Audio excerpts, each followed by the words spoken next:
रोज़ा टूट जाता है। भाई जानबूझकर खाने पीने से रोज़ा टूट जाता है।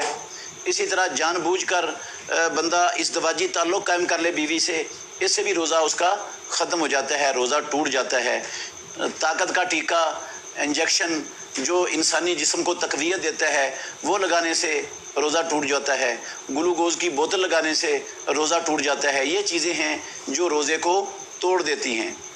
बाकी सुरमा पहनने से, खुशबू लगाने से, सर को तेल लगाने से, ठंडे पानी के साथ नहाने से, इन चीज़ों से रोज़े को कोई फ़र्क नहीं पड़ता।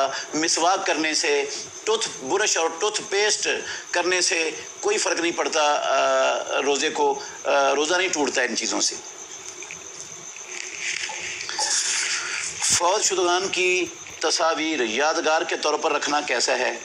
भाई तस्वीर चाहे फौत शुदगान की हों, चाहे किसी महफ़िल और मजलिस की तस्वीरें हों, बिला वजह जो तस्वीर है उसके रखने से घर में अल्लाह रब्बुल आलमीन की रहमत के फ़रिश्ते दाखिल नहीं होते।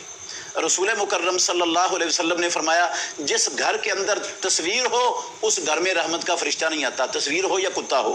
प्यारे पैगंबर के घर में एक मरतबा कुतूरा ले आए बच्चे, तो जिब्रील अमीन ने वादा किया था प्यारे पैगंबर के घर में भी तशरीफ़ नहीं लाए। रसूलुल्लाह सल्लल्लाहु अलैहि वसल्लम ने पूछा, मस्जिद में मुलाकात हुई कि तशरीफ़ नहीं लाए आप वादे पर?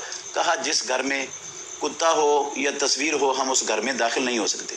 मेरे मोहतरम भाइयों, अगर मोहम्मदुर रसूलुल्लाह सल्लल्लाहु अलैहि वसल्लम का घर हो वहाँ फरिश्ता दाखिल नहीं होता रहमत का, तो मेरे और आपके घर में कैसे दाखिल हो जाएगा?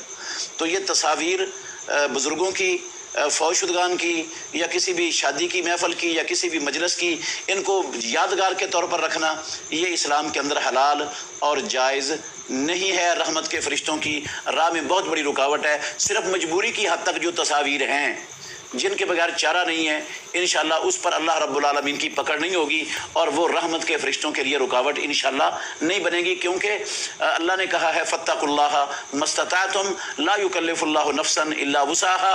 और प्यारे पैगंबर कहा करते थे, मुस्लिम शरीफ की हदीस के लफ्ज़ हैं, इज़ा अमरतुकुम बिअम्रिन फातू मिन्हु मस्ततातुम, तो अपनी इस्तिताअत के मुताबिक इन चीज़ों से बचना है। और जहाँ बंदा लाचार और बेबस हो जाए वहाँ पर अल्लाह रब्बुल आलमीन इंशाअल्लाह पकड़ नहीं करेंगे। नमाज में निगाह कहाँ होनी चाहिए? क्या आँख बंद करके नमाज पढ़ सकते हैं? जी, नमाज में निगाह दो जगहों पर आती है हदीस के अंदर। एक है कि आप सजदे वाली जगह पर निगाह रखें, क़याम की हालत में भी, रुकू की हालत में भी सजदे वाली जगह पर रखें अपनी नज़र को। और जब तशहुद बैठे हों तो फिर ये मुसब्बिहा उंगली जो सीधे हाथ की खड़ी है और थोड़ी थोड़ी हरकत कर रही है, इस पर रसूल मुकर्रम सल्लल्लाहु अलैहि वसल्लम अपनी नज़र को फेंक देते थे। आंखें बंद करके नमाज पढ़ना ये ना तो रसूल मुकर्रम सल्लल्लाहु अलैहि वसल्लम का तरीका है और ना ही सहाबा का तरीका है। रसूलुल्लाह सल्लल्लाहु अलैहि वसल्लम भी आंखें खोल कर नमाज पढ़ते थे और सहाबा भी आंखें खोल कर नमाज पढ़ते थे। एक रिवायत मैं आपको सुनाता हूँ, रसूल मुकर्रम सल्लल्लाहु अलैहि वसल्लम नमाज पढ़ा रहे थे, सहाबा पीछे नमाज पढ़ रहे थे, तो आप सल्लल्लाहु अलैहि वसल्लम ने अपने जूते उतारे और बाईं तरफ रख दिए। सहाबा ने देखा तो सहाबा ने भी जूते उतार के बाईं तरफ रख दी। अब अगर सहाबा की आंखें बंद होती तो क्या रसूलुल्लाह सल्लल्लाहु अलैहि वसल्लम को का अमल देखकर वो ऐसा करते? अच्छा, फिर दूसरी हदीस में आता है कि रसूलुल्लाह सल्लल्लाहु अलैहि वसल्लम नमाज पढ़ा रहे थे, आप आगे बढ़े और ऐसे हाथों को किया जैसे कोई चीज़ पकड़ने लगे हैं। फिर कुछ देर बाद आप पीछे हटे और ऐसे किया जैसे किसी चीज़ से अपने आप को बचा रहे हैं, दूर कर रहे हैं अपने आप से, ऐसे हाथों को किया। सहाबा ने पूछा, अल्लाह के नबी आपने ऐसा किया है, क्यों किया है? कभी ऐसा नहीं किया था। आपने फरमाया, जब मैं आगे बढ़ा हूँ, कोई चीज़ पकड़ने की कोशिश की है, मेरे सामने जन्नत को पेश किया गया है, वहाँ मैंने अंगूर का एक खोशा देखा, मैंने उसको पकड़ना चाहा, अगर मैं पकड़ लेता क़यामत तक सारी दुनिया उसको खाती, वो ख़त्म ना होता। और जब मैं पीछे हटा हूँ तो मेरे सामने जहन्नुम की आग पेश की गई है, तो मैंने अपने आप को बचाया और पीछे हटा हूँ। अल्लाह के, इसका मतलब है अल्लाह के नबी की आंखें खुली थीं और सहाबा की आंखें भी खुली थीं। तो ये आंखें बंद करके नमाज पढ़ना ये ना नबी सल्लल्लाहु अलैहि वसल्लम का तरीका है ना सहाबा का तरीका है। और हमें हुक्म है सल्लू कमा रअयतुमूनी उसल्ली। नमाज तस्बीह का तरीका बता दें। सबसे पहली बात तो यह है कि नमाज तस्बीह, इसके बारे में अहले इल्म का, मुहद्दिसीन का शदीद तरीन इख्तिलाफ है। जो मैंने पढ़ा है मेरे इल्म के मुताबिक राजे बात यही है कि ये हदीस पाया सबूत को नहीं पहुँचती, ज़ईफ़ है रिवायत। اگر بعض اہل علم کے نزدیک انہوں نے اس کو صحیح کہا بھی ہے، اگر صحیح ہو بھی جائے تو باجماعت پڑھنے کا اسلام میں کہیں تصور نہیں ہے اس نماز کا، نہ رسول اللہ نے پڑھائی، نہ خلفائے راشدین نے پڑھائی، نہ صحابہ میں سے کسی صحابی نے باجماعت پڑھائی، نہ صحابیات میں سے کسی صحابیہ نے، نہ امہات المومنین میں سے کسی ہماری ماں نے باجماعت نماز تسبیح نہیں پڑھائی، اور نہ ہی رمضان المبارک کے جمعوں کے اندر اس کا اہتمام کیا گیا۔ یہ ساری چیزیں بدعت کے اندر آتی ہیں کہ ہم رمضان کی راتوں میں اور جمعے کی راتوں میں عورتوں کو اکٹھا کر کے لوگوں کو دعوت دے کر باجماعت نماز کھڑی پڑھائیں، یہ تسبیح۔ ہاں، جن لوگوں کے نزدیک یہ روایت حسن درجے تک پہنچ جاتی ہے یا صحیح بن جاتی ہے، وہ اکیلے پڑھ سکتے ہیں، اکیلے عمل کر سکتے ہیں اس پر، باجماعت کا تصور نہیں۔ نہ رمضان کی کوئی جمعوں کے اندر کوئی خصوصیت ہے اس کی، اور نہ رمضان کی راتوں میں کے اندر اس کی کوئی خصوصیت ہے۔ ویسے ہمیں یہ یاد رکھنا چاہیے کہ تسبیح نماز سے افضل نماز وہ تہجد کی نماز ہے۔ آج کل جو تراویح کے نام سے پڑھی جا رہی ہے، یہ نماز فرضی نماز کے بعد رسول اللہ صلی اللہ علیہ وسلم نے فرمایا افضل الصلاۃ بعد الفریضۃ صلاۃ اللیل، فرضی نماز کے بعد سب سے افضل ترین نماز وہ تہجد کی نماز ہے، تراویح کی نماز ہے، قیام اللیل ہے، یہ وتر ہے جو آپ سن رہے ہیں اور آج کل جو مسلمان کثرت سے پڑھ رہے ہیں۔ ہاتھ کی لکیریں دکھانا کیسا ہے؟ بھئی ہاتھ کی لکیریں دکھانا یہ درست نہیں ہے۔ ہاتھ کی لکیروں سے کوئی قسمت کسی کی معلوم نہیں ہو سکتی۔ اللہ رب العالمین نے ایسا کوئی علم نازل نہیں کیا کہ جس علم کے ساتھ ہاتھ کی لکیریں دیکھ کر بندہ اس کے مستقبل کے حالات بتا سکے۔ رسول مکرم صلی اللہ علیہ وسلم جو اللہ کے بعد کائنات میں، اللہ کی مخلوق میں سب سے بڑے علم والے ہیں، آپ جیسا علم نہ کسی کو ملا ہے نہ قیامت تک مل سکتا ہے۔ اتنے علم والے رب کے بعد سب سے بڑے علم والے محمد الرسول اللہ صلی اللہ علیہ وسلم وہ بھی نہیں جانتے تھے کہ کل کسی کے ساتھ کیا ہونے والا ہے۔ صحیح بخاری میں حدیث ہے، رسول مکرم صلی اللہ علیہ وسلم انصار کی ایک انصار کی بچی کی شادی کی محفل میں شریک تھے، تو چھوٹی معصوم بچیاں ترانہ پڑھ رہی تھیں۔ ایک بچی نے ترانہ پڑھتے ہوئے یہ جملہ بول دیا، وفینا نبی یعلم ما فی غد، ہم ایک نبی ہے جو جانتا ہے کل کیا ہونے والا ہے۔ تو پیارے پیغمبر خاموشی سے بچیوں کا ترانہ سن رہے تھے۔ جب یہ جملہ سنا تو رسول مکرم صلی اللہ علیہ وسلم نے فرمایا، بچی قولی ما کنت تقولینا، جو تو پہلے کہتی تھی وہی کہہ، فإنہ لا یعلم ما فی غد الا اللہ، کیونکہ کل کیا ہوگا یہ اللہ کے سوا کوئی نہیں جانتا۔ آپ بھی تو ہاتھ کی لکیریں دیکھ سکتے تھے نا، ہاتھ کی لکیریں دیکھ کر بتا سکتے تھے نا۔ وہ کون اللہ کے نبی سے بڑا عالم دنیا میں پیدا ہو گیا ہے جس کو نبی صلی اللہ علیہ وسلم سے بھی زیادہ علم مل گیا، اور وہ مستقبل کی حالات اور خبریں اور معاملات اور قسمتیں بتاتا پھرتا ہے دنیا کو ہاتھ کی لکیریں دیکھ کر؟ یہ سارا کچھ جھوٹ ہے اور دجل ہے۔ ایسے لوگوں یہ علم نجوم، یہ لکیروں کا علم اور یہ اس طرح کی جو مستقبل کی خبریں دیتے ہیں، ان کے پاس جانا حلال نہیں۔ ان کو عراف کہتے ہیں، اور ان کے پاس جانے سے 40 دن کی نماز برباد ہو جاتی ہے، بندے کی قبول ہی نہیں ہوتی۔ کیا ایک دن چھوڑ کر ایک دن روزہ رکھ سکتے ہیں؟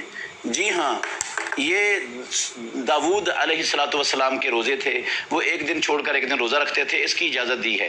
اس سے زیادہ مسلسل روزے رکھنا یہ اسلام کے اندر حلال نہیں ہے۔ رمضان کے مہینے مسلسل ہیں رمضان کے روزے، باقی ہر جمعرات، ہر سوموار اور ایام بیز یہ رسول اللہ صلی اللہ علیہ وسلم رکھتے تھے، عاشورے کا رکھتے تھے، اسی طرح محرم کے روزے رکھتے تھے، ذوالحجہ کے پہلے 10 دنوں کے روزے رکھتے تھے، عرفے کا روزہ رکھتے تھے۔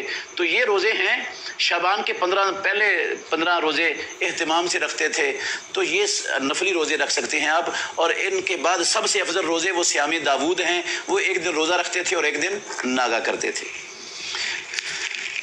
بیمار آدمی جو روزہ نہ رکھ سکے کتنا فدیہ ادا کرے گا؟ بھئی ایک مسکین کا کھانا اس نے فدیے کے طور پر ادا کرنا ہے، تو ایک مسکین کا کھانا میرے علم کے مطابق تو تقریباً 100 روپیہ وہ ایک روزے کے بدلے میں دے دے، کیونکہ ایک وقت کا کھانا ہے، تو 3000 روپیہ دے دے گا یہ مسکین، یہ مریض جو دائمی بیمار ہے، تو انشاءاللہ الرحمن اس کی ذمہ داری اور اس کے فدیہ ادا ہو جائے گا۔ اگر کسی پر کالا جادو ہو جائے تو کیا وہ اپنے علاج کے لیے کسی اور سے کالا جادو کروا سکتا ہے؟ اس سے کسی کو نقصان نہ ہو؟ نہیں بھائی، محمد الرسول اللہ صلی اللہ علیہ وسلم نے نشرہ سے منع فرمایا ہے۔ سنن ابو داود کی حدیث ہے، نہا عن النشرہ، نشرہ کہتے ہیں جادو کو، جادو کے ذریعے اس کا علاج کرنا، یہ اسلام میں جائز نہیں ہے۔ جس چیز سے رسول اللہ صلی اللہ علیہ وسلم نے منع فرما دی ہے وہ مسلمانوں کے لیے وہ کام حرام ہو جاتا ہے، تو یہ جائز نہیں ہے۔ آپ اگر جادو چلا ہے تو آپ مسنون طریقے سے علاج کریں، انشاءاللہ الرحمن جادو ختم ہو جائے گا۔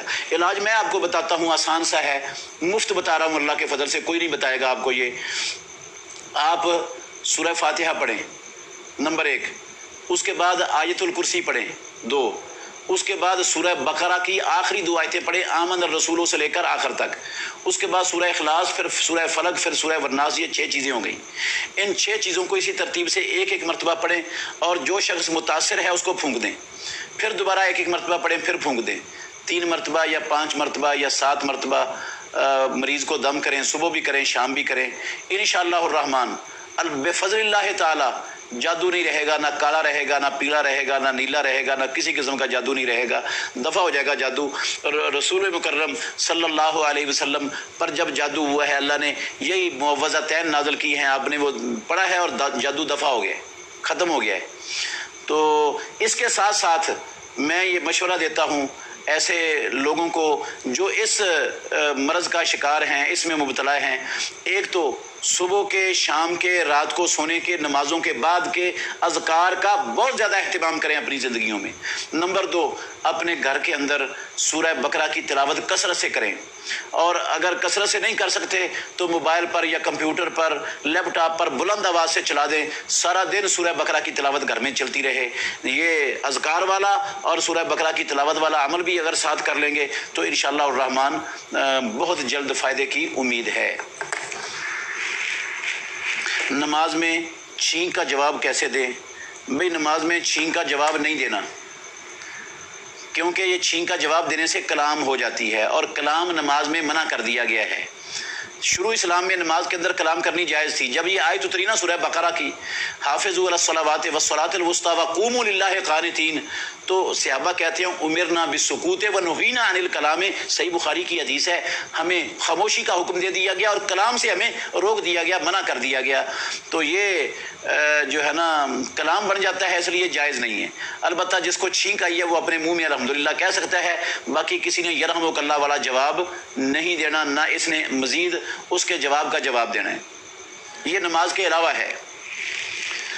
इस्लाम के मुताबिक कारोबार में मुनाफा किस हद तक लिया जा सकता है?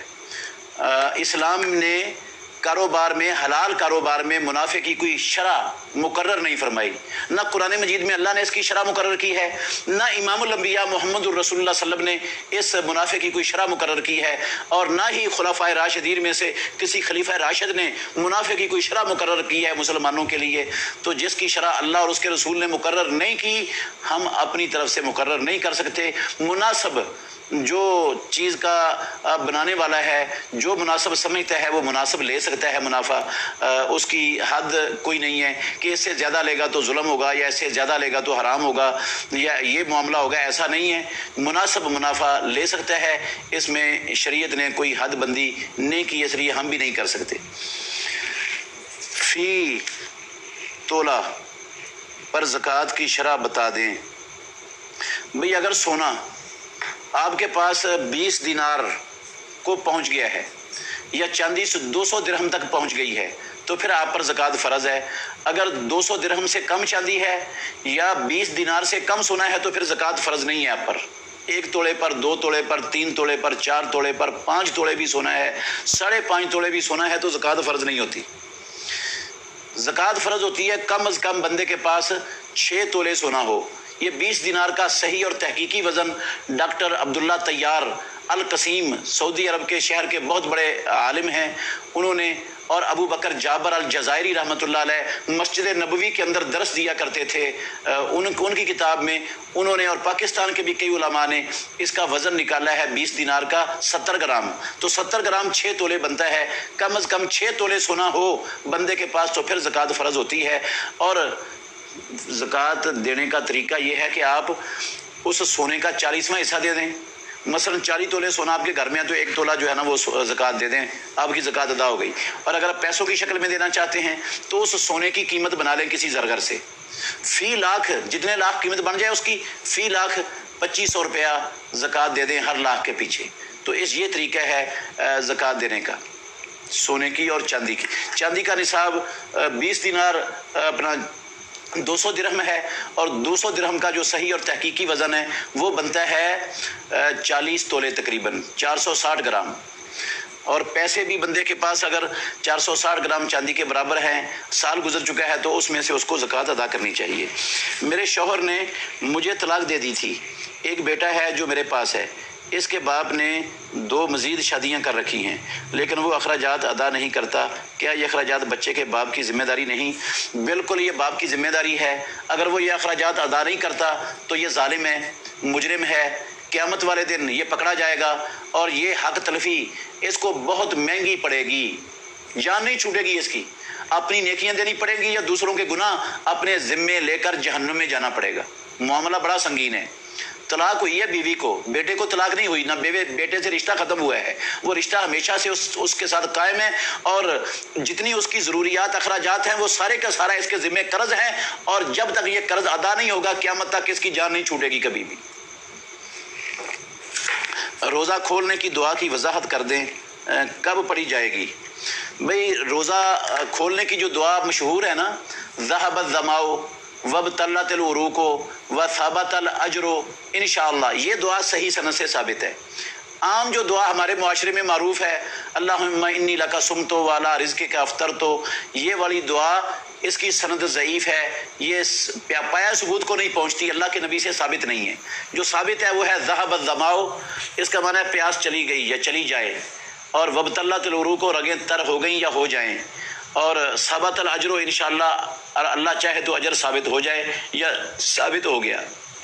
یہ افطاری سے پہلے بھی پڑھی جا سکتی ہے اور افطاری کے بعد بھی پڑھی جا سکتی ہے۔ بعض لوگوں کو غلطی لگی ہے کہ یہ ماضی کے صیغے ہیں، تو ماضی کا تو معنی ہوتا ہے گزرا ہوا، یہ ذہبہ کا معنی ہے چلی گئی، تو ابھی اس نے پانی پیا نہیں، کھجور کھائی نہیں، تو چلی گئی کیسے کہہ سکتا ہے؟ وہ یہ چلی گئی نہیں ہے، ضروری نہیں ہے چلی گئی اس کا معنی ہو۔ جب دعا ہو نا، دعا میں ماضی کے صیغے استعمال ہوں تو پھر اس کا معنی ہوتا ہے چلی جائے، پیاس چلی جائے اور رگیں تر ہو جائیں اور اجر ثابت ہو جائے اگر اللہ چاہے تو۔ یہ دعا ہے، یہ پہلے پڑھ سکتے ہیں، اور اگر کھانے کے بعد بھی پڑھ لیں، پانی افطاری کے بعد بھی، تو تب بھی درست ہے۔ دونوں موقعوں پر پڑھی جا سکتی ہے یہ دعا، دونوں موقعوں پر ٹھیک ہے۔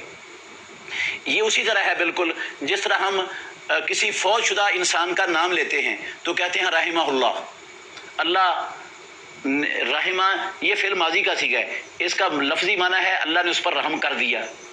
بھئی ہمیں تو نہیں پتا اللہ نے اس پر رحم کر دیا ہے، ہم تو یہ دعا کر رہے ہیں رحمہ اللہ، اللہ اس پر رحم کر دے، یا اللہ تو اس پر رحم کر دے، یہ دعا ہے۔